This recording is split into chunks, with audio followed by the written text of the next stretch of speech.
Хэрхэн хөрөнгө нэгтгэх вэ?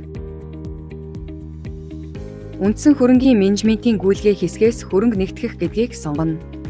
Нэмэх тэмдэг дээр дарна. Аль салбар хилтэс гэдгийг сонгоно. Гүйлгээний огноог оруулна. Нэгтгэх бүх хөрөнгөө сонгоно. Таны эхлэж сонгосон хөрөнгө гол хөрөнгө болохыг анхаараарай.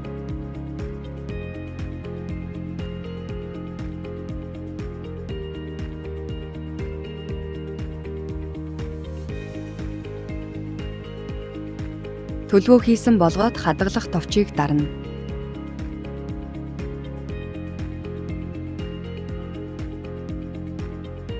Хэвлэх товч дээр дарснаар баримтыг хэвлэн авах боломжтой.